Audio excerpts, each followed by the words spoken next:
श्री कृष्ण और सुदामा की कहानी।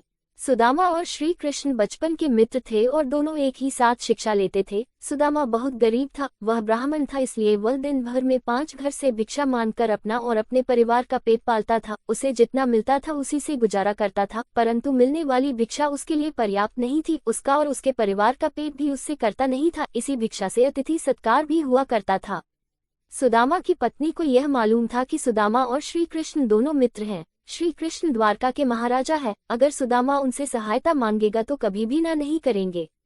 इसलिए सुदामा की पत्नी ने सुदामा को बहुत बार श्री कृष्ण के पास द्वारका जाने के लिए कहा, परंतु सुदामा हर बार मना कर देता था। परंतु बहुत ज्यादा पर्यटन करने के बाद सुदामा मान जाता है और वह द्वारका के लिए निकल जाता है। उस समय उसके पास कोई साधन नहीं था, वह अपने पैरों पर चलता हुआ द्वारका की ओर बढ़ रहा था। वह संकोच और लज्जा से भरा हुआ द्वारका की ओर निकल पड़ा।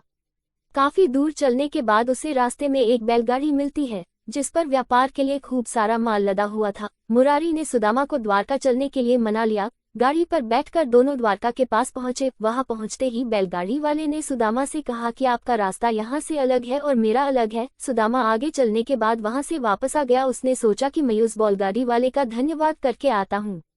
सुदामा मंदिर के पीछे उसका धन्यवाद करने के लिए वहां गया तो वहां पर कोई बैलगाड़ी नहीं थी और ना ही कोई मुरारी था। उसे कुछ समझ नहीं आ रहा था। वह सोच रहा था कि एक क्षण पहले वह मुरारी से बातचीत कर रहा था, परंतु दूसरे चरण में यहाँ पर कोई भी नहीं है। सुदामा समझ गया था कि उसके मित्र श्री कृष्ण की ही कोई लीला है। वास्तव में ऐसा ही हुआ। जब दोनों की मुलाकात हुई तो वह दोनों मुरारी की घटना पर मुस्कुरा रहे थे।